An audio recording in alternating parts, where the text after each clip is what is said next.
This webinar is part of the Collaborative Mentoring Webinar Series, which is funded by the Office of Juvenile Justice and Delinquency Prevention through the National Mentoring Resource Center and facilitated in partnership with Mentor.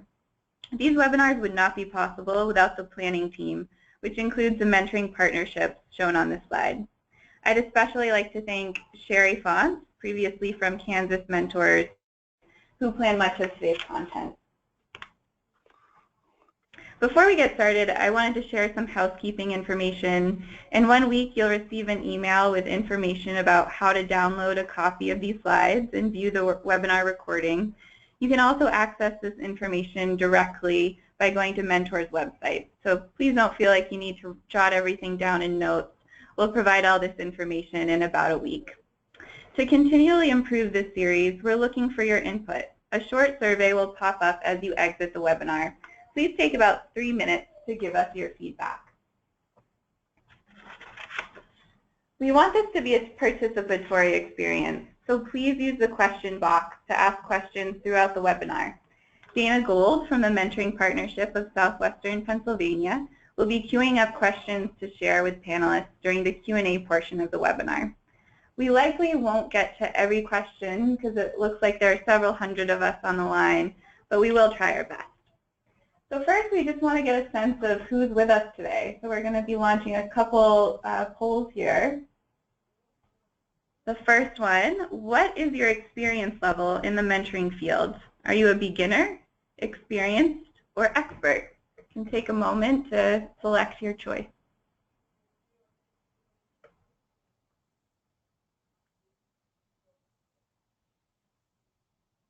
All right. So it looks like we've got about half of the folks on the call are experienced, 44% are beginner, it's a good group, 5% expert. Well, we hope today's presentation will really provide information for everyone on the line. And our next poll, what is your role in the mentoring field? Are you a practitioner, researcher, technical assistance provider, funder, or other?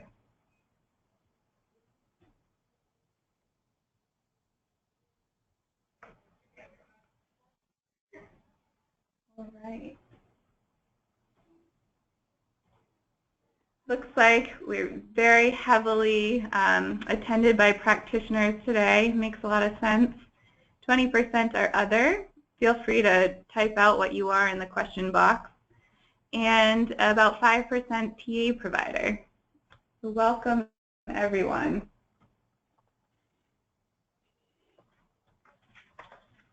Before we get started, I wanted to just briefly review what we'll be talking about today. I'm really excited to introduce you to our two fantastic panelists, Russel and Donnovan, and share a bit about their backgrounds and programs. I'll then provide some framing as to why we're talking about this topic, why it's important, and what research has been done about matching. Donnovan and Russel will both provide short overviews of their program models, just so you can have some context about where they're coming from. But the bulk of our time today will really be on that facilitated conversation where we'll learn tips and lessons learned and the experiences of these two seasoned practitioners. A little before 2 p.m. we'll have a question and answer session, so please type in those questions throughout the webinar and we'll answer as many as possible. We'll then close today with an interactive activity of how you would respond to a tricky matching situation. I think today is going to be a lot of fun. All right, so I'd like to first introduce our panelist, Russel Dains.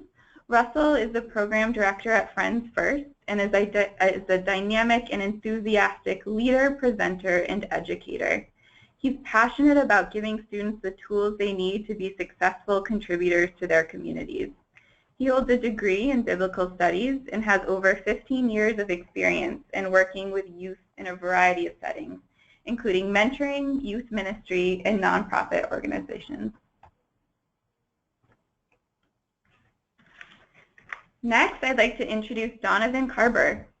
Donnovan is the National Field Director with the Christian Association of Youth Mentoring, or CAYM, and lives in Wichita, Kansas. Donnovan works with mentoring programs throughout the country and oversees many of CAYM's core trainings. He has mentored multiple at-risk youth over the past 20 years. He was on staff with Youth Horizons for almost 12 years, where he was a house parent in their residential program for 3 years, mentoring supervisor for 6 years, and mentoring program director for 3 years. While at Youth Horizons, he helped make over 500 mentoring matches. Wow. Donnovan has worked with CAYM for the past 6.5 years, where he has trained hundreds of program staff and has helped start over 100 new mentoring programs. Donnovan has served on the Kansas Mentors Advisory Board for the past 3 years. He has a passion for helping new mentoring programs get up and running and helping existing programs become more effective, efficient, and sustainable. So I wanted to give a big welcome and thank you for our 2 panelists. I wanted to start today's conversation by giving a brief overview of what the research says about matching. Creating the right match, and I use air quotes there, is the first step to beginning a strong mentoring relationship. Every day, mentoring programs weigh individual personality traits, demographic characteristics, and scheduling needs to determine who's the right fit for each mentee. It's not always clear who to match your mentees with, and making these decisions can sometimes feel like guesswork. What may make sense on paper doesn't always translate to a successful long-term match. Today I'll be discussing what the preliminary findings say about matching and provide recommendations based on the Elements of Effective Practice for Mentoring, 4th edition, and the Handbook of Youth Mentoring, 2nd edition. So what does the research say? Surprisingly, little research exists on this important and everyday topic. Matching is complex, and individual idiosyncrasies make it impossible to know for sure if a match is going to be successful. The Handbook of Youth Mentoring, however, does provide some insights into what characteristics are most strongly associated with positive relationships. The voice and choice framework refers to youth involvement in decision-making and can be applied to a program's matching procedures. Voice and choice has been associated with positive youth outcomes, such as increased youth engagement, personal skill, and problem-solving development. This framework in mentoring programs could take several forms. It could mean involving mentees in the development of organizational policies or matching procedures, or it could mean mentees making recommendations or suggestions for their own mentors. I want to briefly mention an investigation that examines the implementation of voice and choice in a mentoring program. Some of you might be familiar with the Challenge Mentoring Program. It's a national mentoring program that has mentees and their guardians nominate their own mentors during the application process. After program staff screen, train, and initiate the match, they maintain contact with the program's graduates and their mentors to provide support. Program follow-up surveys from both 21 and 38 months out found that youth who chose their mentors, mostly on their own, were significantly more likely to be in contact with their mentors than mentees whose mentors were chosen by parents, program staff, or another source. At 38 months out, youth selection of mentors was an important predictor of subsequent contact. These preliminary findings support the idea that voice and choice matters in the matching process. Many mentoring programs use program staff to match instead of mentees nominations. So how can these programs incorporate voice and choice? Pre-match events like meet and greets provide an excellent opportunity for youth to have a voice in the matching process. One suggestion is to host a fun meet and greet event where youth and mentors do icebreakers and other activities that help attendees get to know each other. At the end of the event or at the end of each activity, both youth and mentors privately write down the names of people they enjoyed meeting. Program staff can use these suggestions or recommendations to inform their matches. I also want to note that it's recommended that staff advertise these events as getting to know you gatherings rather than a matching event, just to avoid any disappointment or feelings of rejection if the mentee doesn't get matched with his or her nomination.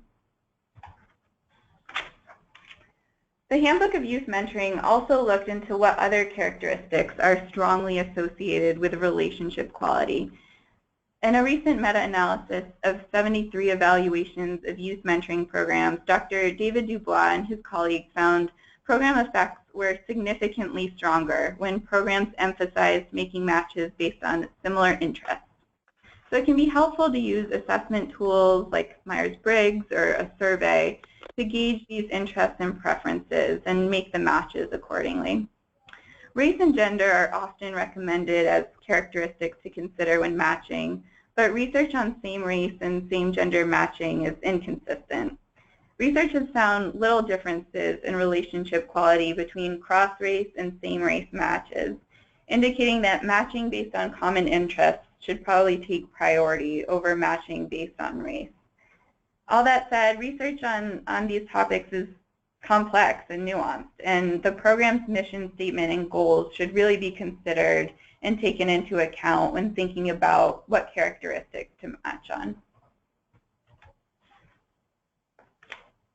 And before we transition to our facilitated conversation, I wanted to direct you to a really great resource that provides very specific benchmarks and enhancements that programs should be meeting.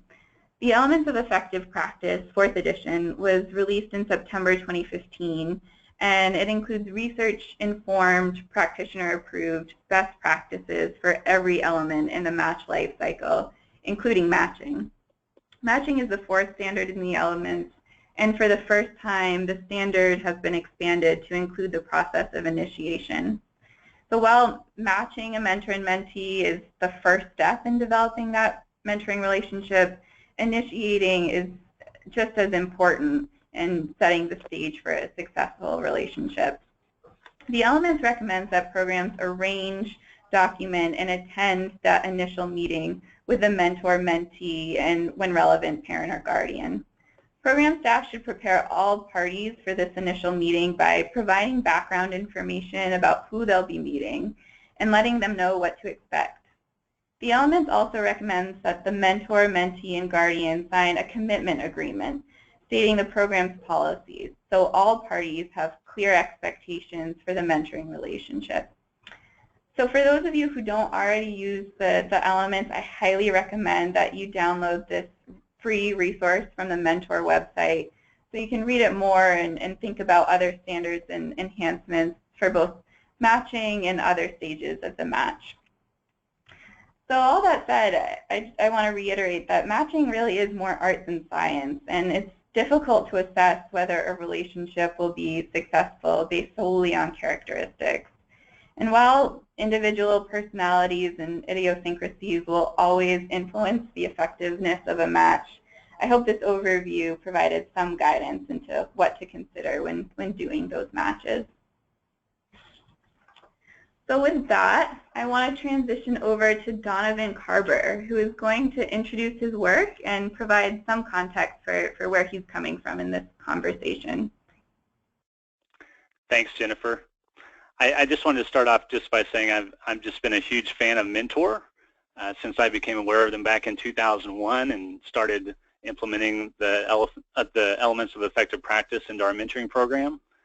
And I just thank you for all the work you guys have done in improving the mentoring field. Thanks also just to Sherry and Jennifer for allowing me to be part of this webinar. It's definitely a tremendous honor to be with you guys today. So at COIM, our focus is really helping Christian churches and nonprofits develop safe, effective, and sustainable mentoring programs. You know, faith-based mentoring programs have not always had the best track record of following mentoring best practices, so we really try to bring those and train those with faith-based programs. We have a volunteer-led mentoring model where we train volunteer teams on the mentoring best practices so that they can manage the mentoring program effectively. And we really, our model is more on creating smaller mentoring programs. So they typically range anywhere from 15 to maybe 25 mentoring matches. And then, you know, we work to just help these organizations design their program and tailor it to the needs of their program and their community. And then we work with them to develop their program management, implementation, and evaluation. And most of my experience has been with the community-based mentoring. That's where I spent over 10 years practicing. But over the last 6.5 years, I've helped quite a few programs design and support school-based mentoring, institution-based mentoring, and group mentoring programs. Thanks so much, Donnovan. And Donnovan, it's interesting, during our conversations leading up to this webinar, you've mentioned that matching is the best part or your favorite part of the mentoring program model. Can you tell the audience why you consider matching to be the best part of mentoring? Yeah. Starting back in 2001, when I entered the mentoring field, I interviewed all the families and kids for our mentoring program. And early on, I just remember being so challenged by the stories of the kids and families, the circumstances, environments that they are in. And I remember realizing early on that I could have easily been born into their circumstances. And it's totally the grace of God I was born into a stable family. And I just knew that if I was put in their circumstances, I would not have been doing good as a kid. And so, this realization has really given me a passion to help find mentors for kids. And I love the matching process because I know the impact that the mentors have on kids and the families. And I'm a parent. I've got 2 young kids, and I cannot imagine how challenging it is for parents trying to raise their kids in some of these very difficult circumstances. So I really enjoy the opportunity of helping provide a faithful adult friend just to walk alongside a kid and provide some additional support and encouragement for them. And for me, there isn't too many things better than the excitement of a kid at a match meeting when they get to meet their mentor. That's so true. Yeah. All right. Well, thank you. And I'm now going to introduce, reintroduce, I guess, our second panelist, Russell. And he's going to give us a brief overview of his program before we get into our facilitated conversation. Thanks, Jennifer. Like she said, my name is Russel Dains. I work with Friends First. We are a Denver-based nonprofit organization. Our mission is to educate and mentor teens to make positive life choices and develop healthy relationships. We've been around since 1993. We've been doing this quite a while, and our focus is really on peer mentoring within a group setting. Most of our programs are school-based as well. Our signature program is called STARS, which stands for Students Teaching About Relationships and Success. This is a cross-age peer mentoring program, like I said, primarily school-based. We've had the program in about 10 different states, other than Colorado, across the country. And like I said, been running for 20 years. We've been partners and recipients of the OJJDP Multi-State Mentoring Initiative Grant. We're always, of course, looking for partnerships. But the STARS program is really what we did about 4 years ago. We'd always been doing this kind of peer mentoring model. But the research around peer mentoring and even group mentoring was relatively little. So we dove into the research about 4 years ago. Of course, we relied heavily on the elements of effective mentoring and essentially crafted an entire program that implements everything that we could find as far as research-based best practices go. So that combined with us making a ton of mistakes over 20 years in the mentoring field has how we crafted this program. And one thing that we're really, really passionate about is making sure that the match works well. We've, again, made a lot of mistakes around that. So yeah, that's just a little bit about Friends First and what we are doing. The mentoring program model itself, if you're not familiar with peer mentoring, it's kind of a busy slide. But essentially, you have the mentor on the left, the mentee on the right. In our program, they meet once per week at the school year program. Ideally, 20 minutes or more. Obviously, the more the better. And we also have a ratio of 1 mentor to 4 mentees. That's very, very important, especially in a peer mentoring model. But I believe in group mentoring because anything beyond that, you're more doing kind of classroom or group management. Rather than simply building the relationships. What does the mentor and mentee do together? They engage in conversations, play. You can use a variety of curricula. But the main focus here, specifically in school-based programs, is that the relationship is the umbrella over everything. And we all know this when it comes to mentoring, that the relationship is the primary mechanism for change. However, the beautiful thing about our model is you can use a variety of curricula. Let's say your school is focusing on bullying. You can bring a bullying curricula into a mentoring program. If it's around drug use, you can bring a drug prevention program in under the curricula. And so it's a very, very flexible model.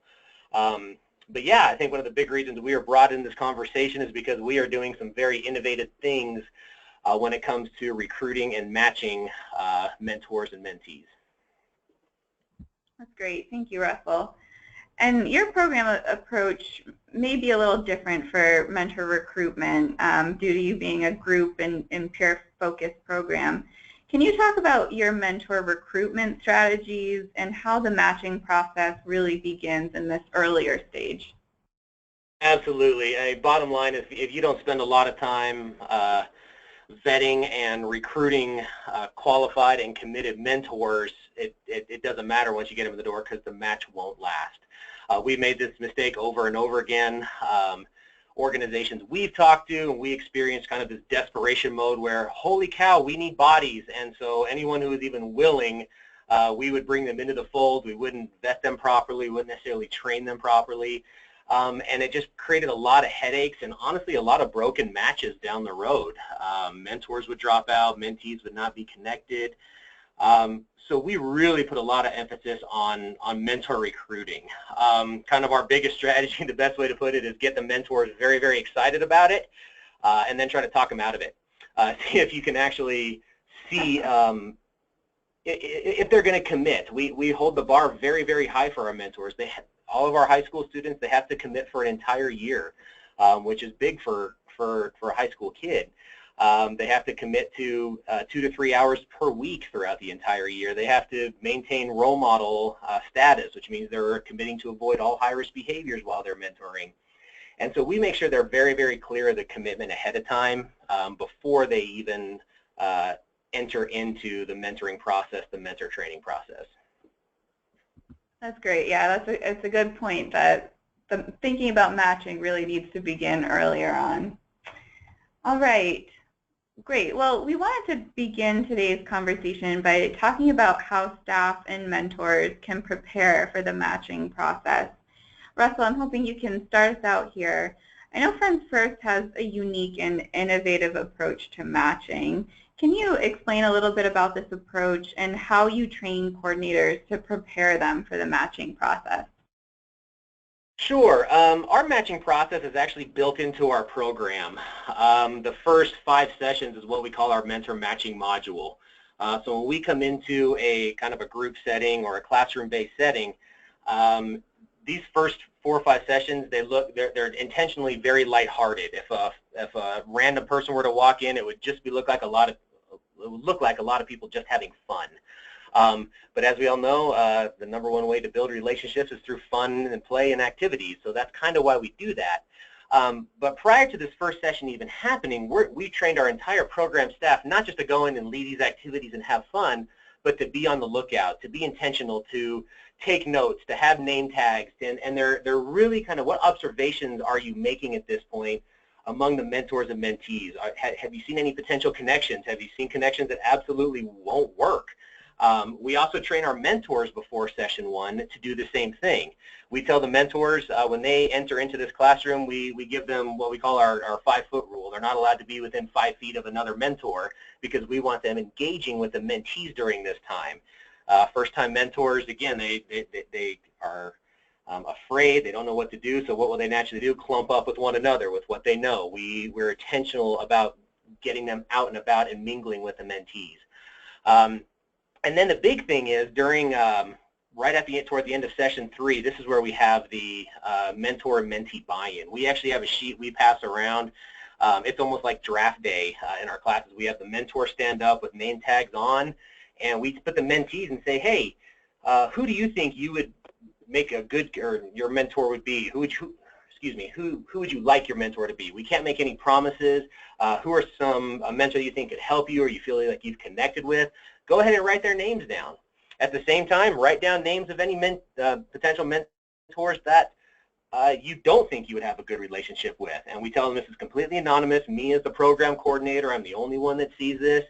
And then we have the mentors fill out the exact same sheet. And then in between sessions 3 and 4, we come together and it's we kind of compile these. We've also done an interest survey like the best practices talk about, so we can see if, what interests do these students have in common with one another. And then at the beginning of session 4, we found this was really a crucial step as well. Our program coordinators used to announce who or which mentees were in with which mentors, and there wasn't a whole lot of excitement. We made one tiny switch and had our mentors start announcing it. They came in, all right guys, these are the mentees in my group. I'm excited to be your mentor this year. I'm going to call your name and we're going to go out, we're going to do a couple activities. And so the buy-in process, I think, is what was one of the biggest factors in this whole piece. No student really just wants to be matched and told where to go. So as much as possible, allowing both the mentors and mentees to have buy-in and a say into who their mentor or mentee will be, we found to be very, very crucial. Yeah, that's great. And Russell, we talked about how it's difficult to anticipate who might make a good match, and I think matching is a skill that sometimes takes time to fine-tune. What advice would you give to staff who are responsible for making the mentor-mentee match?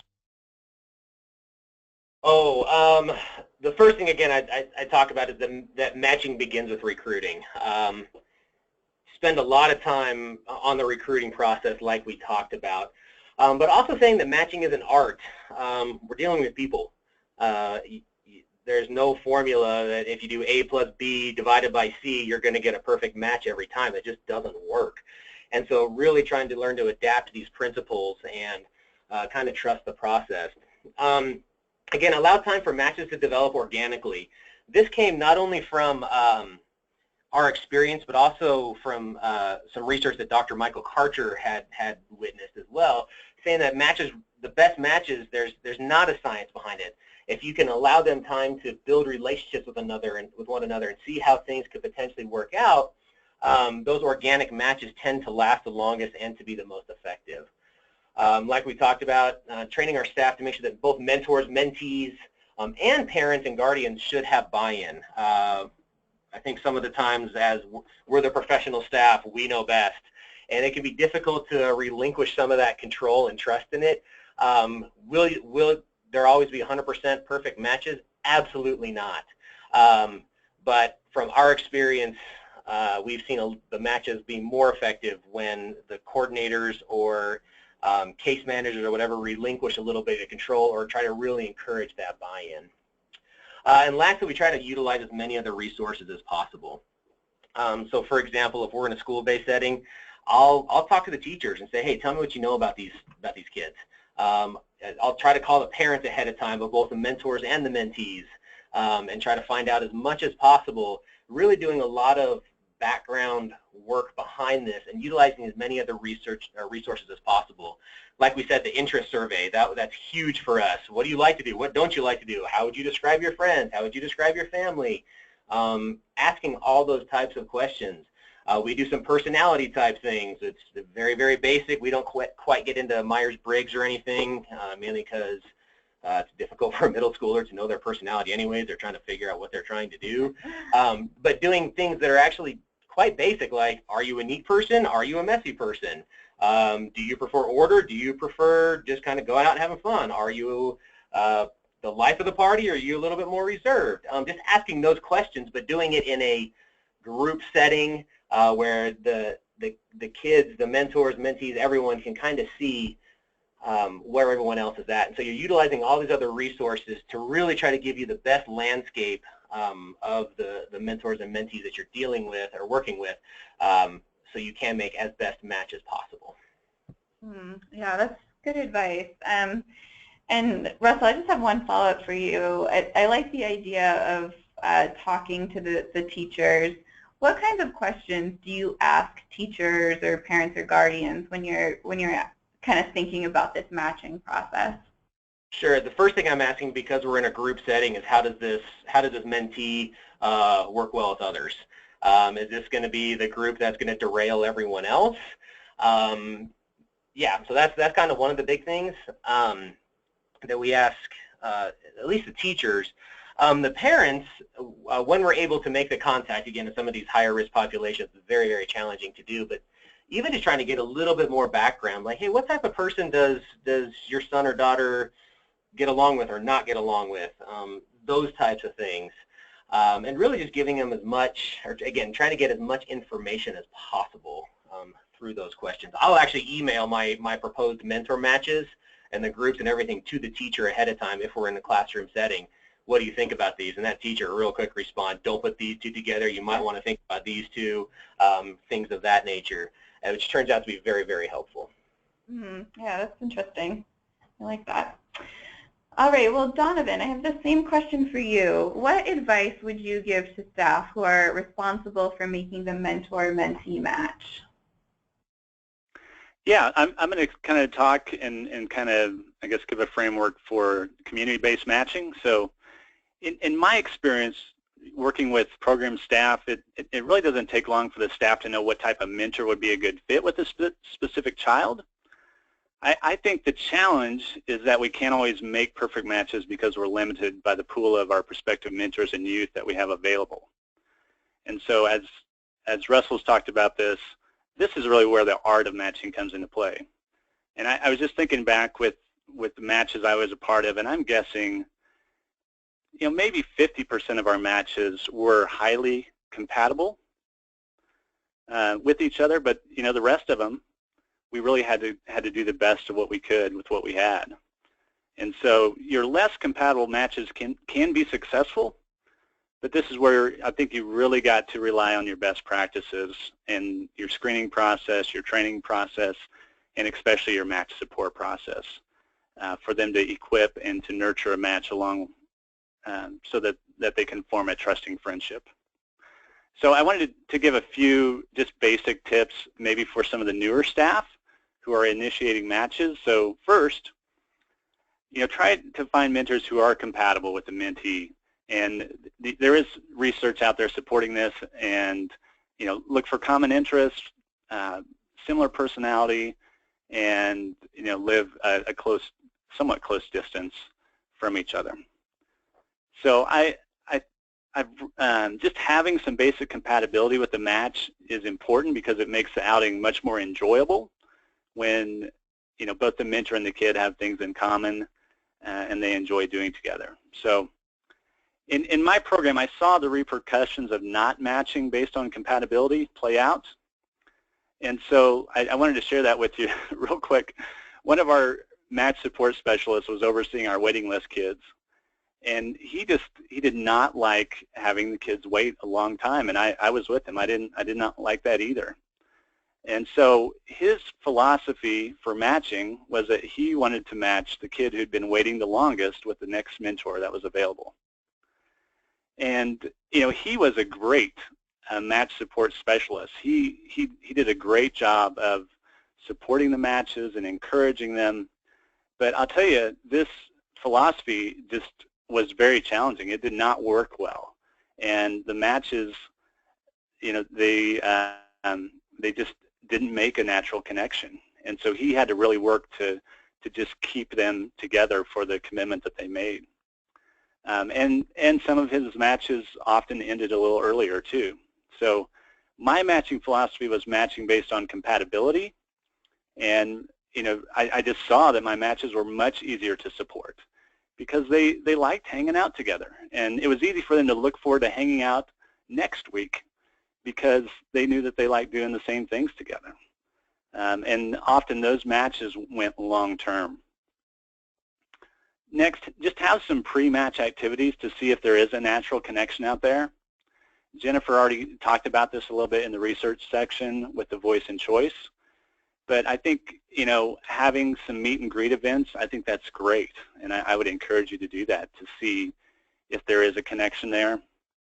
I've worked with some programs that they're mainly school-based programs or group mentoring programs, but they'll have the first month or two of their program where everybody meets in groups, and it's just for that purpose to see if there's a natural connection made there before they put the matches together.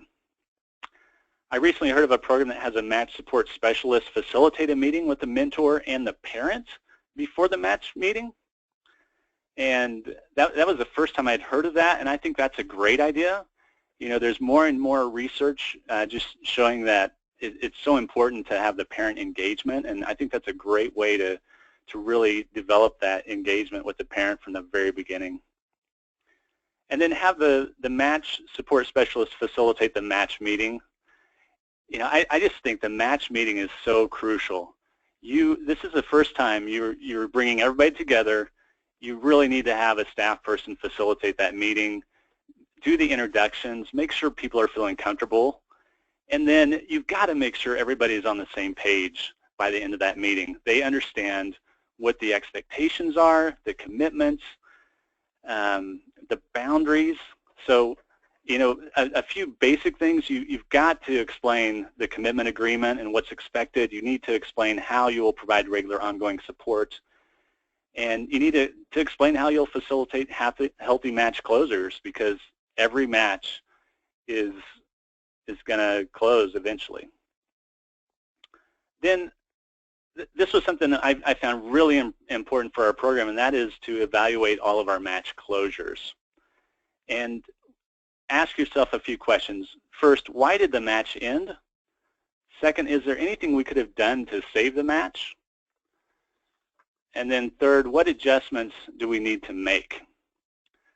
So if we had multiple premature match endings due to mentor instability, then we would circle back around and say, you know, we really need to make some adjustments in our screening and our training. And I think if you do this evaluation process in your program, it's really going to help you to see what type of matches work and which ones don't, and also just how to continue to make adjustments and tweaks to your program. Donnovan, thanks for that. And I really like how you're looking at other stages of the match life cycle and thinking about how they affect the matching process. That's interesting input. Okay, so for the next question I have is for you, Russell. You've talked about the importance of having buy-in from the mentor, mentee, and parent or guardian. How is matching addressed during your trainings with mentors and mentees, and also maybe outside of a training with parents and guardians? You've talked a little bit about this already. Sure, and it just comes down to intentionality. We want the mentors and the mentees, as well as the parents and guardians, to know that this is a very intentional process because it's foundational for the entire relationship. With the mentors, again, we tell them this is not a time for you to be with other people. Again, we're going to air with your other mentors. This is a group setting. Yes, these are your friends here. However, this is a time to really, really engage with the mentees and to find out how this is going to work out. The mentees, we tell them the same thing. Hey guys, this is very, might be different for you. A lot of times we come alongside existing classrooms, and of course we do consent forms and all that type of stuff. But the mentees, we try to make it very, very relaxed, but also being very, very intentional. One of the biggest things we do with the parents and guardians, one of the challenges that we've had in the past is how to actually bring them involved in a school-based program. Again, of course, we do consent forms, and we mail them home. We give them to the kids. We usually only get about 50% of them back, especially in those higher risk environments. So one thing that we actually came up with, so at least the parents and guardians know that their kid is in a mentoring program, is after the match is made in between sessions 4 and 5, we actually have our high school mentors give the parents a call, which scares the heck out of them, because they don't like talking on the phone in general. They don't do it anymore. But they're like, what do I say? So we create a script for them. It's just a very basic introduction. Hey, my name is Russell. I'm going to be mentoring Joey throughout the year. Do you have any questions for me? Short and sweet, but also now that the parents are more engaged, they know that their mentees are going through things. And parents of the mentors, to be quite honest, we really try to engage them as much as possible. Here's how you can support your student as a mentor throughout the school year. Really trying to bring the parents involved to be in the program as much as possible. Again, with these school-based programs, most times the only time a parent gets a call from the school is if their kid's in trouble. So we try to kind of flip the script on that and actually make positive phone calls. and say, hey, we're really just excited your student is involved in this program. Please let us know if there's anything we can do for you. And usually most of those phone calls are met with silence, and my gut feeling is because they're just shocked that they just got a positive phone call from something having to deal with the school, especially if they have a more historied student where they've gotten several calls in the past. So, anyways, yeah, just kind of going back to intentionality, making sure that everyone involved knows this is a very intentional process, and the potential benefits moving forward, and also making sure that everyone knows the commitment. That's one thing we also talk to the parents with about mentors. Don't try to schedule dentist appointments around mentor activities, please, or during those times. Try to schedule around them, those types of things. Do everything you can to make sure your students are showing up to the mentoring program. Mm-hmm. Yeah, it sounds like you have a nice holistic approach and you're really setting expectations for everyone so people know what to expect. That's great. Yeah, that came out a lot of not doing that in the past. So one other thing I really wanted, just to, if I could go back to the how we train our staff. The one thing we do is also tell them not to overthink things. The matching process can bog you down. If you get so caught up in trying to turn it into a formula, and you're like, well, should this one go here or that, or we've had program staff actually shut down at times and not know how to handle it. Sometimes you just got to trust your gut. You've done all this, all the work, all the preparation, align with best practices as much as possible. I love how Donnovan said you're never going to get the perfect match. So just sometimes you just got to trust your gut and not overthink things. That's great. Thank you.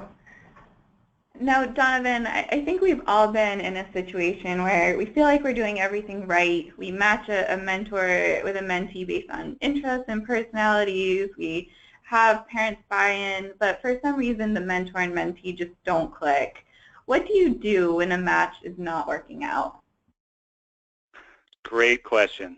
So, I think first you have to try to understand and assess what is the real issue here. What's the problem? I mean, some of the, I think most common that we dealt with was just, that there may be a lack of connection there between the mentor and kid, and that could be from some of the cultural or socioeconomic gaps that exist.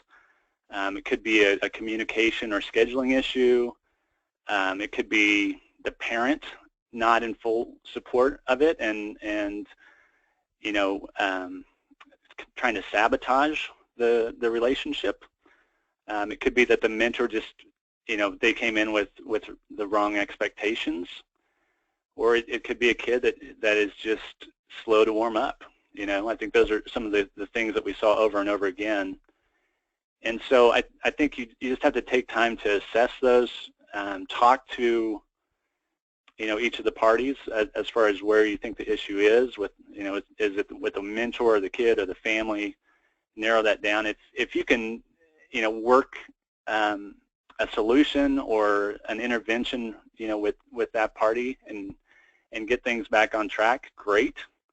If you have to pull everyone together and do an intervention, then that's what you need to do. I think every now and then we did make a match that just we knew within the first month that this was just it was not a good match, and it was pretty rare. But at those times we would pull them together and say, you know what, we made a bad match, and we're going to get you guys rematched as soon as possible. Again, that was very rare, but in those cases where we knew that it was not going to be a good match, we would switch that as quick as we could. Otherwise, I would really encourage the match to complete their commitment. And the research out there that is just saying that it's so important for the match to complete its commitment. If it doesn't, it can often do harm to the child. And so, I mean, we really took that to heart, and we did not want to harm the kids. So we would do whatever we could to try to make the match work. And of course, if it did have to end, then we made sure that our match support specialist would facilitate a face-to-face closure meeting and just kind of talk through why it was ending and talk about the successes and try to make sure that everybody walked away, not feeling like they completely failed on this. Yeah, it's interesting. It sounds like it's very infrequent that you rematched a pair. I'm wondering how you knew it was time to rematch, if there was like a breaking point or if it was just someone communicating with you that they'd like to be rematched. Yeah, I think sometimes it was the parent. They didn't feel comfortable, or there was some, maybe it was just some sort of personality or conflict that we just didn't see, and so it was things like that. Okay, thank you. And next question is for you too, Donnovan. What mistakes have you made during the matching process, and what have you learned from them, or how did you overcome them? Yeah, man, I came into a very unstructured mentoring program that was not following best practices, and so my first 2 years as a match support specialist were really rough, as we were trying to integrate best practices back into our program. So these lessons I learned the hard way, and I totally understand the best practices, and I am totally on board with best practices. So first, we did not help our mentors or mentees or families have proper expectations coming into the match.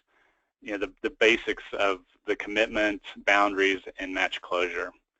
And man, this just created a lot of headaches for our match support, and we had to deal with a lot of extra issues. And unfortunately, it did lead to quite a few premature match endings.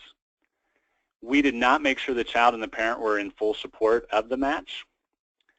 That's a big one. I mean, I tell people, to give a match a chance, you've got to have the child and the parent or guardian in support of the match at the beginning. So, some kids were referred to our program because the parents wanted them to have a mentor, but they didn't really want one, and so, matching those kids generally did not work out too well. We did not train our mentors on the common issues they would deal with. Just, things like slow start in connecting with the kids, not feeling like they are making a difference. They did not feel like they were needed. So just really doing a better job of helping train them. We didn't weigh stability factors of the life circumstances of both the mentors and the families. And so that, could often lead to premature match closures as well. We did not have a good match closure process. And so it ended up just kind of leaving a few matches up in the air, and that was just really bad. We also did not provide consistent match support.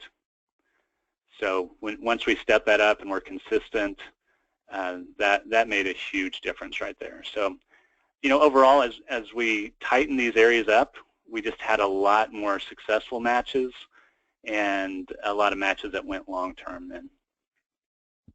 Those are good tips. And how about you, Russell? Are there any mistakes you've made in the matching process, and how have you kind of navigated through those? Yes, we've made quite a few. I think the first one that Donnovan kind of hit on was around the mentor expectations.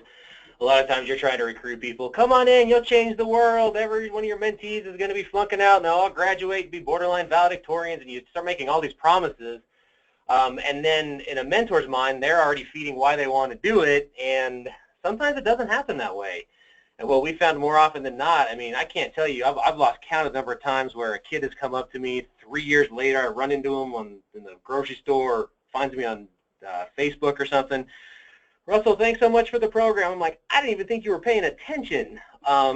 It's just a lot of times we don't get to see all of the changes we make, and when we overpromise that to mentors, that's when they start getting discouraged. So we now train our mentors to be, so they see their role as more of a seed planter. You may see that seed come to fruition, you may not, but are you willing to go in and still try to plant that seed? I think another big mistake we made was just ignoring problems. Stuff that every match, every program has issues, has problems, and most of them are either preventable or can handle when the problems are still very small. What the mistakes we made were ignoring them, hoping they would go away, and all of a sudden they become these major issues. And then they end up taking a lot more time than if we would have just dealt with it early on. And I think the last mistake we made, and this is kind of getting into kind of why we do what we do, a lot of times we kind of had this unspoken mentality that our mentees were more projects than they are people. In other words, we had some very specific outcomes we wanted to see in them. We wanted them to make specific changes. And nobody wants to be seen as a project. And so when we were able to kind of flip that script through training and for both our coordinators and our mentors and say, hey, you know what? Your number one job as a mentor is to build relationships with the mentees. And yes, you'll guide them in great areas and you'll point them towards healthier lifestyles and all that stuff, but you can't force it. And as soon as they feel like they're your project, they're going to shut down. That's great. That's good advice. And my last question is for both of you. We're going to do some Q&A with the audience in a moment, but just want to give that last question. Donnovan, we'll start with you. I'd love to get your final thoughts on what do you think is key to matching success? Yeah, these are just a few basics for determining a mentoring match. You know, have your mentoring staff review the information you have on your approved mentors. Then you're going to brainstorm what potential mentors or mentees might be a good fit with that mentor. You definitely want to look at the different matching factors. You know, we've talked about this quite a bit as far as interests and so forth. You know, one thing I think the term street smart or seasoned, I think when you're working with higher risk populations, and so those mentoring programs out there, if you're working with kids in foster care or teen moms or kids in juvenile detention, you know, those are tougher kids, and you really need a mentor that is a little more seasoned in those areas. Consider the mentee's family situation, life challenges, interpersonal style, activity level, and you know, just look at those, see how they would mesh with the potential volunteer that you're thinking about. A question I'd always ask at this point is, how challenging of a kid can this mentor handle? And as I said, the higher the commitment, perseverance, motivation, and life experience the mentor has, typically the more challenging of a kid that mentor can handle. So when it comes to determining the match, I think you have a little more margin for error, like in school-based programs, because you're not asking for quite the commitment that you do with community-based. However, though, if your program is working with these higher risk populations, like, again, foster care, juvenile detention, teen moms, you have, you know, you really need to make sure that you're getting volunteers that can, you know, can handle that type of kid. So as a team, you look at those factors and use your best judgment, and then, you know, at that point, then you assign the match to your match support specialist, and they move on to actually setting up the match. That's great. And how about you, Russell? Any final thoughts on what's key to matching success? Just kind of summing up a lot of what we said, just in our experience and what we've seen in the research and everything, just being very, very intentional about the match. It's something very, it's very easy to overlook. It's easy to feel, I mean, this is too difficult. It's just like, you know, randomly throwing darts at a board blindfolded. But you really have to find ways to take the blindfold off and do as much of your due diligence as possible. Again, it can be one of the most frustrating things, but again, our experience, when matches go wrong, you're dealing with a lot more issues down the road.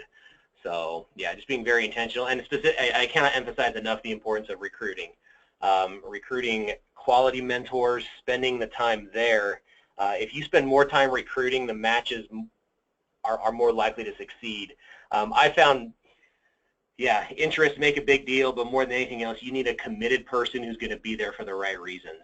And if you can make sure that those mentors are there, they're committed, they're going to show up, they're going to give it their best, regardless of the challenges that come up, those matches are more likely to succeed. I mean, our kids are just starving for adults that and people just really say, don't give up on me, be here for me. I've had so many people promise that they'll be here, and months later they're gone. Can you be here for as long as you said you would be? And that really starts with the recruiting piece. Yeah, that's a good point. All right, so with that, we're going to move over to some of the questions the audience has been asking. I'm looking at the Q&A portion right now, and it looks like a lot of great questions are coming in. So Dana, do you have a question you want to share with the panelists?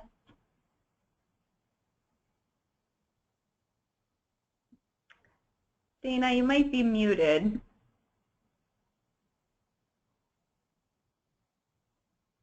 Maybe we lost Dana. Let me see. Hold on one moment. Oh yeah, it looks like Dana's offline. Well, let me, I can look through these and share some. It looks like we're actually getting some unmatched support as well. Do you have any advice on how you really support matches through the whole match cycle? And what advice would you give to match support specialists? Maybe we can start with Donnovan on that one. Yeah, absolutely. Man, match support is key. I mean, I think that is just key to you know, again, you don't always get perfect matches, so you've got to support them, encourage them. So I think you know, the basic is just that your match support person has regular contact with the mentor, the mentee, and the family, and you know, trying to just foresee any problems ahead of time that you think could come up within that match. And then, you know, Russell kind of alluded to this, but I totally agree with him. Deal with issues quickly. Deal with them when they're small, because you let them grow and it is a mess, and it often is going to lead to a match ending. So, and then, you know, I think if you need to, you know, you just can't seem to resolve the issues just over the phone, then you need to make an intervention and pull everybody together for a face-to-face meeting and see if you can work it out. Yeah, that's great. And it looks like Dana has joined us again. Dana, do you have a... Yeah, I've got some questions for you, and I apologize for disappearing. So one of the questions that keeps on coming up is the intersection between the parents and the mentor and the mentee, and the parent's role in that very important relationship. We know from best practices that a parent's role in the mentoring relationship can really help make it stick and bring the lessons home and those kinds of things. But in the match relationship, how involved should the parent be? Should they be involved when there are challenges between the mentor and the mentee? What if the youth really likes the mentor and the parent doesn't have the same kind of reaction? How do we address some of these issues?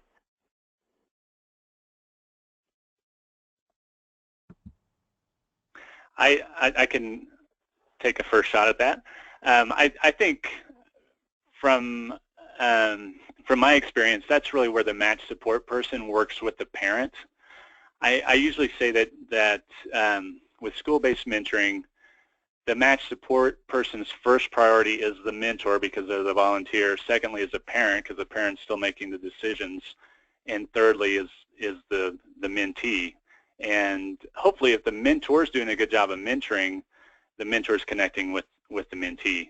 So it's really, we found that if the match support person really works to connect with and develop, you know, a working friendship with the parent, that is really, really helpful for the match, and definitely have them help out with challenges and issues that come up. Again, that's more from community-based. I'll leave it to Russell to talk about some other.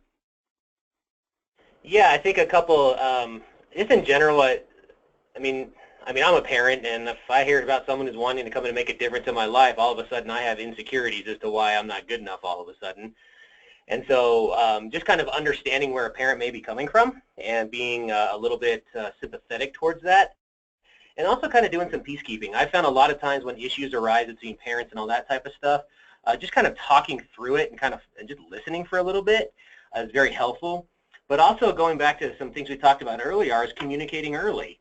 Our parents know that, there's certain things we can keep confidential in the mentoring relationship. However, there's other things that we can't, by law, mandatory reporting, all that other type of stuff. And I've just found when a parent is more in the know of things, they're a little bit more trusting of the process. When they're told ahead of time, when you're able to alleviate some of maybe their potential fears, but also kind of explaining them the why behind things. I mean, if a parent wanted to come in and sit in the classroom every week while we're doing mentoring, I'd probably have a conversation as to why that's not a good idea, or why that might not be helpful. And again, doing it in a non-threatening way, not just shutting them down and telling them no. Again, just going back to communication, parents just aren't being communicated with a whole lot, and the more you can initiate that communication and be clear and open with them, I've found more often than not parents very, very much appreciate that. Another question, there's basically two other kind of big groups of questions that are coming. One is about resources for match activities, resources for how you troubleshoot. What kinds of things do you lead a match through if the match isn't doing well? So there's those two kind of categories of resources and where we can find them for making the match initially, helping sustain the match, as well as what kind of resource do you use when you need to terminate a match or rematch? Are there specific things that you go to or have developed or look at that are particularly helpful?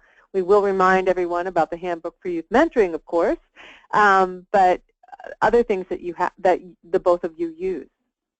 Yeah, that's the first thing. Like you said, go to the elements, see what they say. Utilize that handbook. Our program, we actually built a lot of those resources into the actual activity guide. Those matching things, the closure process. We cover some of these things in coordinator training as far as what to do if a match needs to end early. Because ours is group mentoring and in a school-based setting, a lot of times they just can't stop showing up to class. For example, I had one mentee who came to me last year and said, I really, really like this program, but these other two guys in my group are really distracting me. What can we do about it? And so we ended up having those open conversations about it, addressing it very directly, and then just kind of making those matches go forward. And it wasn't just like plucking one kid from one group and dropping in another. Again, there's a lot of stuff that goes around it, but we build that in there. Again, to help with that question about the actual resources, man, I probably spend at least just 1 hour a month just researching different activities. New stuff is coming up all the time, specifically in that initial process. What are activities that are comfortable but are also engaging, that happen during that match process? I mean, the last thing we want is for this to feel like a mentor speed dating round or something during this mentor matching period. But what are some activities that everyone's going to enjoy doing and can really kind of see personalities come out a little bit? So Google is my answer. Sorry for resources. Go to Google for a lot of this stuff. Yeah, I would just say that with activities, I think you could go to the National Mentoring Resource Center. I think they've got plenty of information there you could download. I was just having a conversation with Michael Geringer about 2 weeks ago about just there's not a ton of information out there for match support training, as far as there's great standards as far as this is what you're supposed to do, but there's not a lot out there as far as how you do this, how you deal with this issue. And so I know that's one thing we talked about over the next year. We really want to develop something that then would be available through the Mentoring Resource Center. Our organization actually created a match support training manual. So I don't really want to promote ourselves, but we do have that. If you would have interest in knowing more about that, you can certainly email me. It goes through how do you deal with issues and problems and rematching and so forth. Dana, another question. Yeah. Oh, well, you go ahead. If you don't have time, I'll just stop. No, I was going to say let's do one more question. I think these are important. Sorry. So the last question I have is some of this affinity. how do you determine affinity for youth who are high risk, youth who are perhaps in the opportunity age group so that they're a little older, or perhaps youth who are being matched with a gender that they don't identify with or a culture that they're not a part of?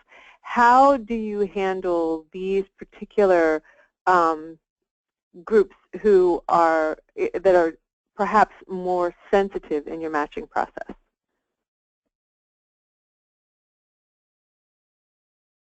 I can take a stab at that.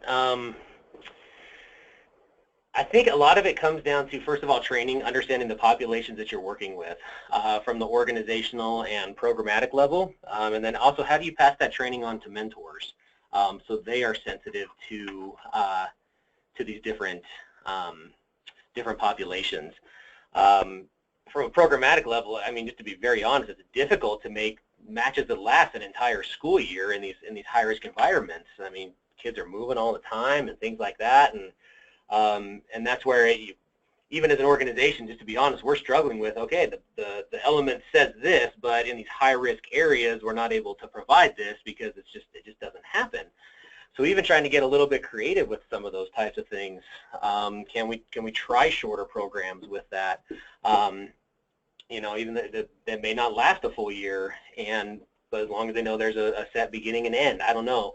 But when it comes to the sensitive populations as well, one of the big questions we're asking is how can we provide quality mentoring within the LGBTQ community? And that's very challenging at times because it's still a hot button issue. Our mentors comfortable with this, and what we found a lot of it is just some of these core elements. When you're training your mentors, when you're recruiting your mentors, are you recruiting people that are going to be respectful, that are going to be open, that are going to be you know, willing to, regardless of beliefs or agreeing, disagree, anything like that, can you still care about a person simply because they're a person? And training them to be able to kind of work through some of those things, but also what are those very specific issues? We just trained our entire staff a couple weeks ago. We had Rainbow Alley, a LGBT organization here in Denver, come in and train our staff so we can be more sensitive about that. So really just trying to, I think it comes down to understanding, and really as much as you can try to engage this population and meet them where they're at, again, instead of trying to change them into something that you think they should be. I would fully agree with Russell, and I think you know, trying to understand where they're coming with initially, in your interview process with the youth, and then I think you know, maybe some of the populations they maybe just it isn't as much of a fit in a traditional mentoring program, and you need to look at, you know, how you can be creative and make it so that it is something that is effective for them. So those are my thoughts. That's great. Well, thank you. Thank you so much to both of you for answering those great questions. Thank you to the audience for submitting them. And Dana, thank you as always for looking through those questions and queuing up some that are most applicable. So we were going to do a little activity at the end, but I'm conscious of the time. So I think we're going to skip that and maybe do our closing. When we were thinking about this webinar, we thought it'd be nice to really end on a high note. And I know Russell thought through a situation that he wanted to share. So go ahead, Russell. Sure. About 5 years ago almost, we had a freshman mentee. Her name was Casey. Came into her class to do our peer mentoring program. And I was relatively new to at least the peer mentoring field, and man, this girl could not stand me. She could not stand the program. I don't know that I've ever received more mental middle fingers from a student than I did from this girl. And it was just, I mean, the entire first semester, she just blatantly did not want to be there. But we kind of stuck through the match a little bit. Her mentor was Larissa, and sure enough, halfway through her freshman year, Casey started making some relatively unhealthy choices She found out a lot of things. She found out who she thought was her dad was not her dad. Her sister, who had congenital heart disease, is going in for another surgery. She's getting rumors spread around the school. So long story short, life is just hitting her hard. But Larissa, who was there, she didn't come in and try to change her. She was just kind of there for her and worked through the rest of the semester with her. And Casey actually came around to really enjoy the program and the mentoring process so much that she became a mentor the following year for younger students and continued to be a mentor for 3 years. She just graduated high school last year, is now heading up to CSU to major in psychology. And again, I love that story because a lot of times we think the matching process is, I mean, it is very difficult, but we have to be able to focus on the successes because there are many of them. I'm just fortunate I got to hear about this one specific one, but there's a lot of other successes that we don't hear about. So just stay true to the match and stay true to the process, and just realizing that it is making a difference. Thank you so much for sharing that, and thank you both, Donnovan and Russell, for joining us today and sharing all of your lessons and strategies and tips. I think they've been really helpful to folks.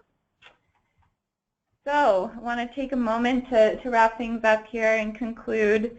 I wanted to pass along some resources that helped me compile the framing of today's webinar, and Russell and Donnovan have both alluded to them as well.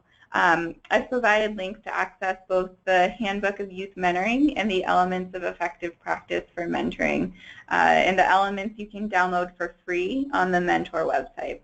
I've also provided the websites for Friends First and CAYM.